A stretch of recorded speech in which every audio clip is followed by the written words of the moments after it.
Life is hard. It comes at you fast, doesn't it? So is being an entrepreneur. You see people with the cars, the boats, the homes, and the travel. What you don't see is how many times they've failed, how hard they work, and how often they bust their butts.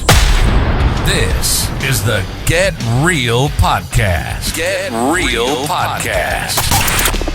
We have a lot going on. We talk about life, mental health, business, ups and downs. And we have on some of the most exclusive entrepreneurs in the business world. People that have done it.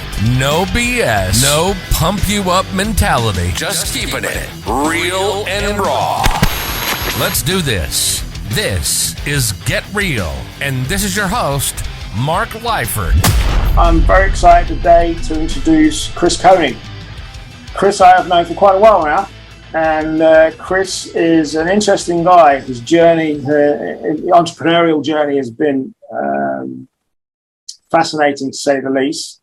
And I'm really pleased that he's agreed to come on the podcast, and I'm really excited about what he's going to be sharing. So welcome, Chris. Thanks for joining. Mark, absolutely delighted to be here, mate. So tell everybody a little bit about yourself, generally, to get started, and then we'll dig in. Okay, sure. So I'm currently the CEO, founder of Cryptoversity, which was the world's first online school for teaching courses about Bitcoin, cryptocurrencies, and blockchains. Started that in 2015 when there was next to no education out there. And actually at the time, there was next to no people to teach either. So that was kind of interesting. But yeah, I've been doing that ever since. Ran a YouTube channel for a little while. Quite a graft when you're trying to teach something that's so cutting edge. And at the time, like I said, there was so few people interested in it, but stuck at it. And now the wave's starting to come to me, sort of thing. So loving it. Yeah, I mean, I know from us knowing each other that the YouTube, you were literally putting out content every day, pretty much. It was amazing. For 3 years, that was, yeah. Every day for 3 years, and you didn't see really any benefit as such from that while you were doing it. That's one of the biggest problems people have. They're doing all of this and they're not seeing any benefit. But how did it benefit you after, even a few years after? Tell people how that actually happened. Yeah, it's funny. I was just listening to a podcast with this VC guy who sort of got hired by a VC company in a similar way to me. And he sort of recommends this process now, which is, so he was at college. So I'll tell my story and I'll sort of tell his at the same time. So the actual monetization of the content that I made was negligible. But what that did do, I remember Gary Vee talking about, even when you start creating content, if you get like 140 views, it's not really about how many views you get. If one of those people is, a CEO or a hiring manager at a firm or something. So what happened to me was, in that course of 3 years, I'm not quite sure how long this guy, Juan Villaverde, was watching the show, but I think he came in after the first year and watched it for a couple of years. So he was sort of stalking me, and he's the senior crypto analyst at Weiss Ratings. So he was using my channel, and he's a senior crypto analyst, but of course, he was leveraging my time because I was researching the hell out of the industry and packaging these 10 to 15 minute daily videos of news roundups and new projects. And he was using that for his research. But he found the quality so high that eventually he went to Martin Weiss, the CEO, and said, we need to work with this guy. So I think it was about a year. No, I think they approached me just towards the end of me doing the daily videos. That's just a coincidence. But I started talking to them in 2019, when I finished the daily videos. And it took us about a year of negotiating to put a deal together. But now they're publishing my stuff. So that's given me much more leverage for what I was already doing. Because it's fine, YouTube, yeah, you can directly distribute it to everybody and think that's direct to consumer and all that lot. But what you forget is you're also sat next to a million competitors, right? So yes, you've got the platform direct access, but the competition for attention is just unbelievable. And the only way to punch through is to just put out an ungodly amount of content so regularly that it's just the amount of energy it requires almost killed me, right? Since, you know what I mean? Especially since it's so hard to sustain it because it just doesn't pay. It just doesn't pay. It was a miracle I was able to continue doing it 4 hours a day every day for 3 years, and still pay the bills, right? But yeah, that's what I did. But I mean, why did I do that? I don't know. Like, if I guess for the cause is the answer. That's what kept me going. You know, I thought it was important work, so I was willing to make the sacrifice. Well, it's an ideal example of putting all of that work in your case, years of work for nothing, and then it happening. And now, like you say, you've got the exposure of being with Weiss. You have done some great stuff for them. I know I keep seeing the emails. The email that came out a couple of days ago was great about names, domain names. Yeah. And you've done a course with them as a publishing deal, and it's changed so much. So all of that hard work at the beginning is worth it. Is now worth it. Sure. And you used to remind me of this. I was measuring the monetization of all that work based on the direct income I was receiving from it. So the doing the YouTube videos was designed to send people over to the online school and buy courses, or through YouTube advertising, which was negligible.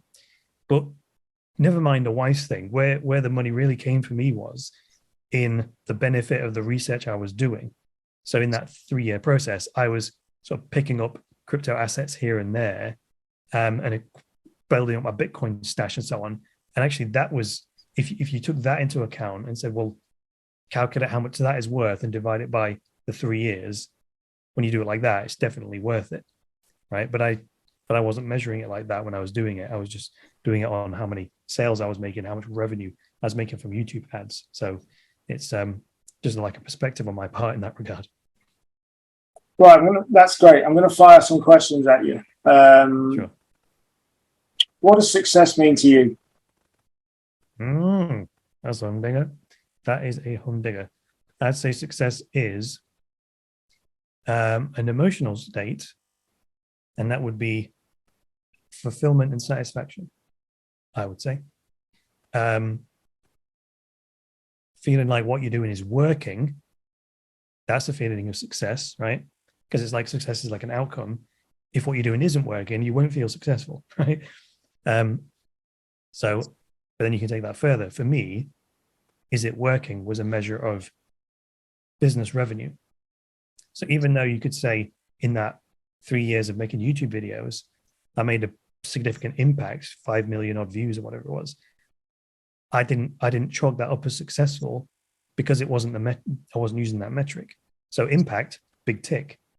Revenue, directly, not big tick, although we've just reconciled that by saying I stacked a load of Bitcoin in the process. So they would be my answers.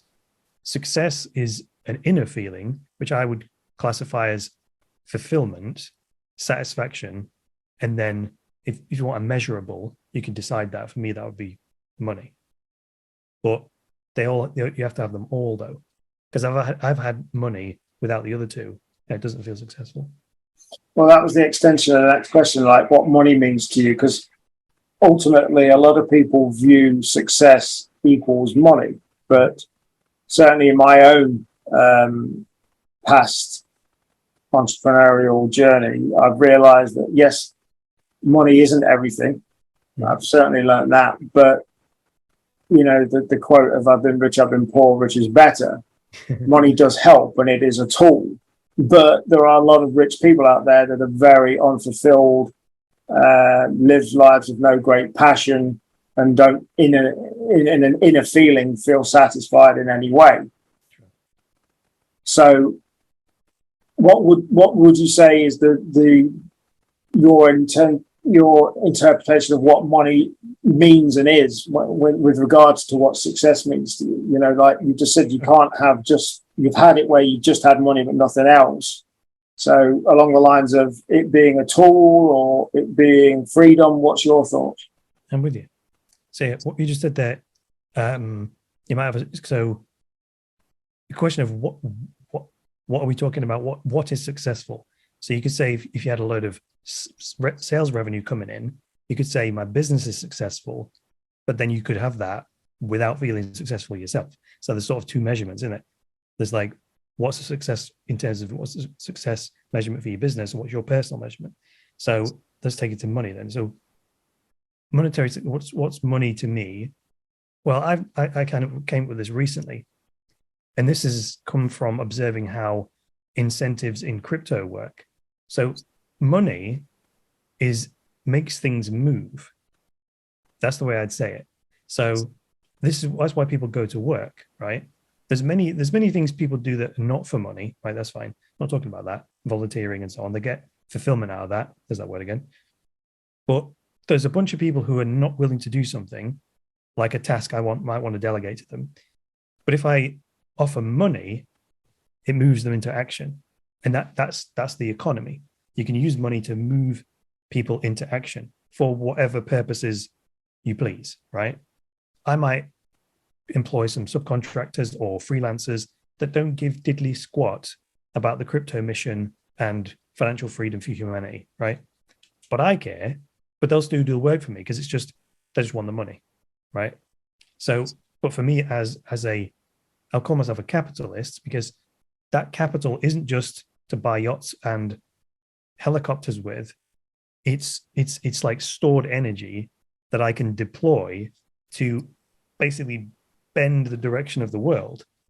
And this is what I see the world going in a if you don't like the way the world's going, you can see that's because certain behaviors are being incentivized, right? The organizations that, I don't know, Jeff Bezos or Bill Gates fund, the projects that get funded get done.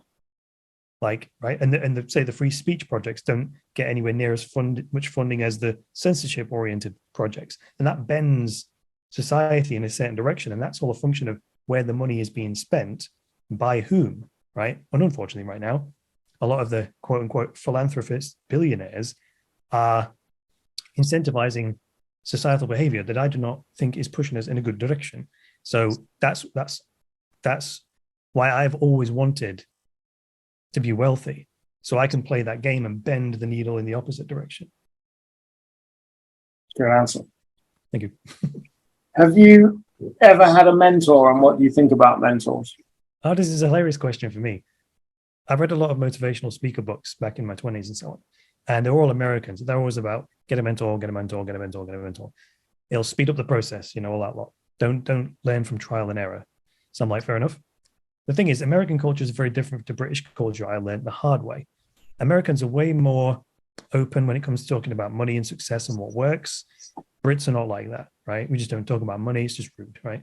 Especially don't ask anybody. Because in these books, these speakers, motivational speakers, would just like walk up to a successful person and say, hey, you see it on YouTube. How did you become successful? What do you do? And people are just happy in America, generally speaking, to share that because they're proud of what they've achieved. We're a bit more, we downplay it in England, a bit stiff as a type. So I did the same thing, and it was awkward to say the least, because no one wanted to tell me. And they were like, what the hell is this guy? And I was like, this is not matching what I'm being taught in the books and so on. So I did formally ask some successful business people. What was that guy's name? Carlos was one of them. He had this Maserati and so on. And I said to one of my clients, I was looking for a mentor, got referred to this guy. But what I found was every time I tried to crawl under a wing, it just didn't last. It was weird. It was some kind of cosmic conspiracy. It just didn't last for one reason or another. It just fizzled out. Or like Carlos said he would mentor me. And I actually said to him, because this is like 4 or 5 mentors down the track, I said, Carlos, before you commit to this, can I just make sure you're serious? Because, the last 5 mentors that I've had have said, yeah, I'll mentor you, and then not fulfilled on their commitments. He said, no, it's fine. He ended up doing it because that was right before the 2008 financial crisis. And he'd obviously put managers in all these businesses. So he was free until the 2008 crisis. And then he got pulled back into the day-to-day. And he said, look, mate, I just don't have the time to be mentoring anybody right now. And he was out as well. It was at that point I gave up on mentors. I'm like, I'm going to figure this out on my own. And that was it. Yeah, I mean, for me, the idea of paying a mentor doesn't necessarily seem to sit well with me. as you know, because we've spoken for years off and on privately, personally, you know, I've had one mentor in my life, real proper business mentor, and it wasn't a, will you be my mentor? It just, I hassled the guy enough and he ended up being my mentor. And I haven't had a mentor since, business-wise. But I think it has to be a right fit. And I don't necessarily think paying a mentor is the right thing either. The definition of somebody wanting to mentor someone is that they want to see them grow and progress and prosper, and not necessarily for a financial gain. So I've not found anyone since my mate as well, who I've viewed as a friend, Harry, which is, you know, back in 1999. So it's yeah. But your observation on the American way of thinking and doing things compared to British is very real, definitely. Yeah, they're more achievement oriented, whereas even when a Brit achieves, they don't even want to talk about it because it's almost like just keep it quiet and just reserved nature. Yeah. Yeah. So moving on, Chris, what excites you? Would you say? What excites me? Cutting edge innovations, I'd say. New stuff. It frustrates me when I'm not on the bleeding edge. So that's why I'm in crypto, but that's also a little bit painful in crypto because the rate of change is so rapid that it's very hard to keep that feeling of I'm on the leading edge because it just moves away from you so fast, right? I mean, it was worse. It was bad enough back in like 2016, 2019 when I was researching early crypto. The pace was, I suppose it was slower back then because there were fewer parts and they were all evolving, but you could keep up with it, right? You know, the top 10 coins were top 10 coins and you just kept your eye on them, but now there's thousands of them. And it's not just like they're all just junk coins. There's the chains here and chains there. There's apps and it's like, oh my God. And the key to me was accepting that I'm probably not going to keep up. It's impossible.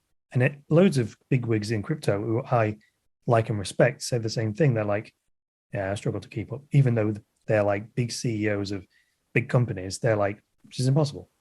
Yeah, I mean, it's impossible. You know, I have people asking me, crypto, like, have you heard about this? No, I haven't. Yeah. Because the other thing is, if you try to know about everything, you're going to end up knowing very little. You may have heard of something, you're not going to know really what it's about. It's just not possible. And like you said, from 2015 to now, the crypto world is a different place. And keeping on that line of keeping along with the cutting edge side of it,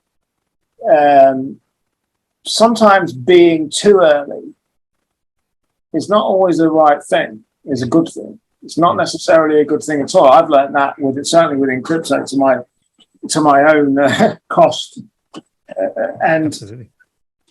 Being too early, and it's like with NFTs. I deliberately held back with NFTs last year. I didn't get involved. Now I'm getting involved with NFTs.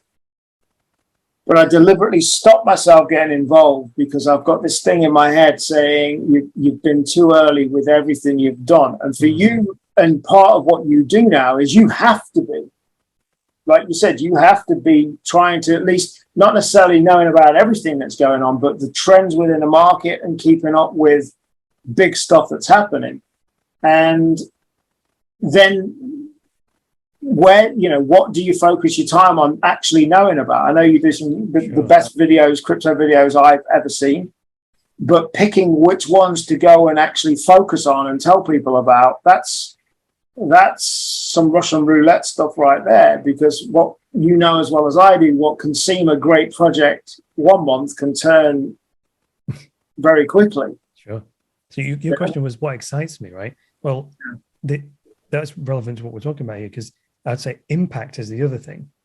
So this is the main reason why I've chosen to focus my attention on DeFi, which is sort of a subsection of crypto. Now, the reason I did that is because my only chance to make impact and stay on anywhere near the bleeding edge was to become even more of a specialist. You could say crypto is already a specialist field within fintech and finance anyway, but it's still too massive. So I've had to micro niche again down to DeFi because, so when I say impact, the more specialized and specific your knowledge, the more impact you can make. If you're a generalist, you're only going to be able to tap on someone. It's not much of an impact because you can't really go deep enough. And I felt high impact in the early days because even the basics of what blockchain was massive impact, right? And most people have already watched a few YouTube videos. They know fundamentally what blockchain is now. So you have to get much sharper with your knowledge, much more detailed in order to make that impact on someone. So they go, wow, right? That actually is something new and is going to make a difference to me, right? And that gets harder and harder. So that's another thing that excites me, making an impact on someone. Yeah, going deep and making an impact is something that you love doing. I know from seeing your work, and that excites you, and you can see it as well. I mean, like, again, we've spoken a lot, many hours, and when your lies eye up, it's about something very specific and going deep. If you were starting again and all you had is a laptop, a mobile phone, and somewhere to stay, what would you do? I'd start a text-based newsletter. I'd use Twitter to get discovered. And then in my Twitter profile, I'd link to a initially free newsletter that you could sign up for. And that would just be the weekly roundup of what I'd discovered. And I'd use that to build a base, right? Because you've basically got a funnel then, haven't you?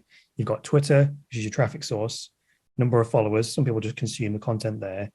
Some people will miss some tweets though, so that can still go into the newsletter. Then you've got free newsletter subscribers. And once that reaches critical mass and you've proved yourself to be providing a good level of free content, I'd then switch it to a freemium model. So I've not taken anything away. It's just then it would be $9.99 a month or something. And then it would be, one newsletter a week for free members and 5 days a week for paid members. That's what I would do. Cool answer. That's what I would do, honestly. But that's like 7 years of experience talking, 8 years of experience doing it the hard way. That's why I asked the question though, because I've personally been in that situation, as 2010. Right, what am I doing? Starting again, laptop, mobile, somewhere to stay. That's it. And I love asking it because the answers you get. It's the hard bit to get a conversion online is especially with information products, because it's hard for people's psyche to consume free information of on this site, and then on another tab they're logged into a paid membership site. But to the naked eye, it's like, why is that text on that page free and that text on that page not free? This is the hardest thing for me as a creator, to differentiate the information, right? Because of course there's unlimited demand for free stuff, but you can't spend your time, deep research and then give it all away, because it takes, a week to research something and then 5 minutes to read the article on it. So the incentives are a bit skew with there. So your only chance is to provide value that is worth more than the price. That's why I said a text-based newsletter, because really the discovery is where the value is. Like, I found this new DeFi app, and then the write-up telling you the name of it and where to find it, basically how to use it. That's like the most concentrated piece of value. Me recording it as a podcast and turning it into a fancy video, yes, it adds value, but it's almost like 80-20. 80% of the value is in that nugget, the actual knowledge itself. And the other 20% is like, it's a lot of bloody work for an only extra. Yeah, and people are time poor these days as well. So being able to offer a paid service where, listen, this is the info, you can consume it within a minute, 2, done. That's what you need to know, not a load of ramble and stuff. Like you said earlier, people are bombarded with information, and for you to be able to disseminate that info within a minute or 2, really easy to understand. That's where the value is to pay for it. Yep. So that was through a load of free fluff or investigation to find. Right. Cool, man. Let's briefly talk, go sideways a minute, and away, around what we've been talking about. let's talk mental health for a minute and how you deal with stress. It's important to me, as you know, I've been talking, I'm one of the few people I know that openly talk about it. Certainly for entrepreneurs, very few people talk about it. Have you had any struggles with mental health, and how do you deal with it, and how do you deal with stress? Like, what's your secret to dealing with it? Mm-hmm. Have I struggled with mental health? Yes. Did I know it? No. So my dad has always struggled with severe anxiety and panic attacks. But actually, I didn't even know that when I was growing up. I don't think I even knew that until, I don't know, maybe 10 years ago. But the thing is, though, when most of us are raised by our parents or caregivers, and they cannot help but almost like train our nervous systems the way that theirs works, because that's how they behave. So, like, if you've ever studied Tony Robbins, and he talks about, like, physiology and so on, and how even your physiology affects your mood. So where am I going with this? When my parents raised me, the vocabulary they install in your mind, even the facial expressions and the way they move, their behavior, the way they hold their physiology, you're mirroring it, right? Like Deepak Chopra talks about, like, mirror neurons in babies. Like, what does he say? Like, even when a baby learns to eat, it's not like you formally teach them that. It's just that the baby observes the parent, and then the neurons in the mother's brain and the baby's brain, mirror each other. So where am I going with this? If either of your parents have got any kind of mental health issue, the seed of that is automatically baked into you by the very fact that their nervous system trained yours, right? And this is where I'm going with this is, that's how my dad's sort of struggles in mental health were installed in me, and I was operating with them with absolutely no awareness of it whatsoever, because that was just the way it was for me, right? I was a product of my parents' bodies and minds, and that's all the existence I knew. I had no sense of self prior to my birth, and there's Chris Coney, right? You don't have that. So, right. But what I did know, and it would question myself, especially when I started my web design business after university. There was this confusion. I couldn't make sense of this. I would observe other people running businesses, other web designers, web designers that were employed and so on. And there was this thing that was gnawing me. I'm like, I seem to be having a harder time than that. Just running my business, getting sales, getting out there, knocking on doors, making sales calls. I'm like, I could sort of feel like this suffering. And I'm like, it must just be hard, right? I'm new at this, just got to power through. But the thing is, no matter how many years went past, and I knocked on doors and cold called and so on, God, the agony did not let up, right? Especially the cold calling thing. I hated that. I'm embarrassed to say one day, I think only my best friend knows this.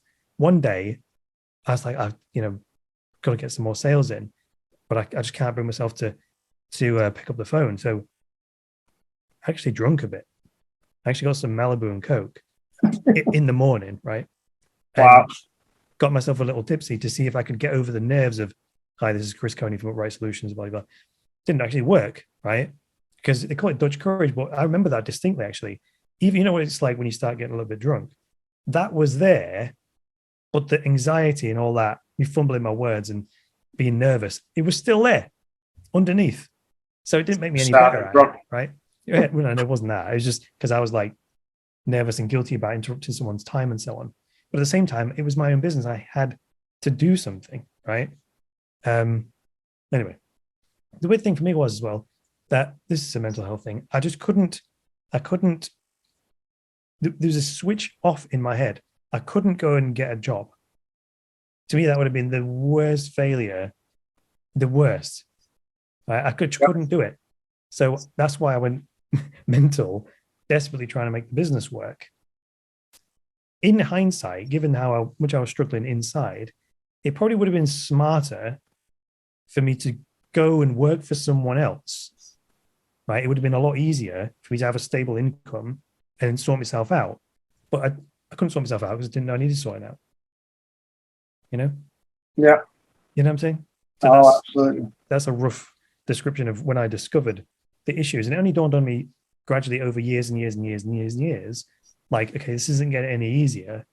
And this observation that people seem to be finding life in business much easier than I am. I was like, it's just something wrong with me. Maybe I need to go on another course or read another book. There's something I'm missing. I'm missing something. Clearly missing something here. But how are you viewing that? How are you judging it? People seem to be getting on a lot easier than I am. Well, they must be smarter than me or something. There's something. That was the thing. I couldn't put my freaking finger on it. I could not put my, because it's not, it was because it was in your mind, my mind. It wasn't something I could point to like, well, it's because I've got one arm or I can't walk and they can. I couldn't blame it on anything visual at all, right? Nothing really. But was this social media era time, yeah? Was this social media era? Half and half, I suppose.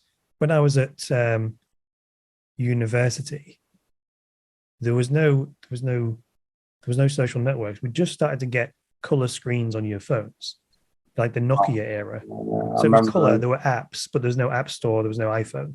So no. So isn't it interesting though that you thought everybody was doing better than you, even back then without social media? Life seems easier, everything.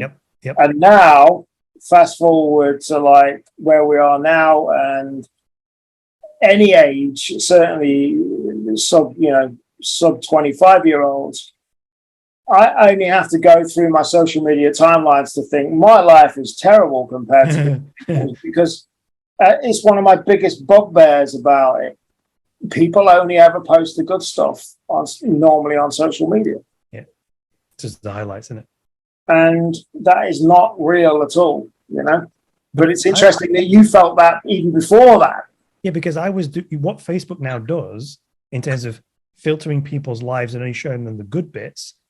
I was just doing that inside my own head with reality. Yeah. So I was obviously receiving all the information, all the posts, but my mind and my belief system and the way I saw myself was deleting all the evidence that they were struggling. It was deleting all the evidence that I was, doing well in any way, and then gave me a curated news feed, if you like, equivalent, to keep the story of whatever, I'm not successful, blah, blah, going, to keep me feeling bad, right?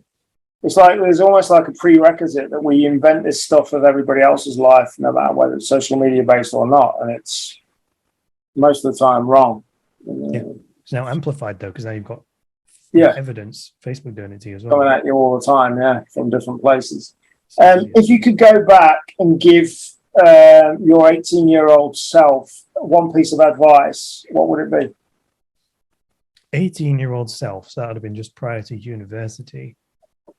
18-year-old self, one piece of advice. Okay, I'm going to repeat myself. It would be, you go to uni, do the thing, and after that, even if you're going to set up a web design business, just go and get a job with a local web design agency, and just observe. Because I went into it not even knowing how it works, or I didn't have any model or framework for what a successful web design business looks like. Their internal processes, the job titles, the people, pricing, none of that, right? None of that, right? So even if I'd have done it for 6 months even, at least I'd have a base to copy and then innovate on top of. But as it was almost like I started the first web design business there ever was and had to figure out how to make it work. And that, of course, was incredibly energy intensive, and trial and error is time consuming. So that would be my advice. Go and get a model, start with something that's already working, then innovate on top of it. And fight the idea of getting a job knowing why you're doing it is the key, isn't it? But that would almost be a means to an end. It would be the entrepreneur in training. Exactly, yeah. So before we wrap up, one more question for you, if that's okay. What's the ultimate goal for you with being an entrepreneur? where do you see Chris 10, 15 years down the line, when you can look back and say, I've achieved my ultimate goal? What is that goal? Okay. Okay, so it's more of what I would be doing. So I'm going to link back to what I said earlier about. One of the other questions, a lot of people ask, where do you see yourself in 10, 15 years, whatever. Yeah. Like, everybody's going towards a goal, really. Some people don't quite know where that goal is at the time, but they can look back and think, I am where I want to be, or I've achieved what I want to be, you know? Yeah, so I would say that everyone, consciously or unconsciously, has a photograph or a movie in their head. Because, that's when it looks like that, when my life, it looks like that. So what does mine look like? Mine looks like when I've been able to reach a point of financial success where I can give my parents an abundant retirement. That was one big point. And I'm in a position where my day-to-day activity involves what I said earlier, funding projects that may not otherwise get funded because XYZ, right? Because that's very subjective, I suppose. It would be finding projects that I deem worthy that are being ignored for God knows whatever reason, and I'll fund them. And it could even be stupid things like open source software that we all use that take for granted, that in one day, if it disappears because they've got no funding, everyone will be annoyed. But someone needs to be like making sure those projects are funded so that they continue. And that will be me. Well, that's the ultimate goal. So lastly, where can people find out more about you, what you're doing? Where's the best place for people to go and find out more about you? I'd say Twitter is the best place to go. My Twitter handle is my name, Chris Coney, and then it's INT. Because when I left my web design business, I was going to get on the speaking circuit, and that stands for Chris Coney International. So Chris Coney INT. That's when I chose that username. So check that out, and that'll lead you everywhere else. Well, thank you very much, mate. And I appreciate your being one of the first guests on the Get Real podcast. It means a lot to me. And thank you for a great 45, 50 minutes or so. Much appreciated. Conversation, mate. Appreciate you having me on. You've been listening to the Get Real podcast with Mark Lyford.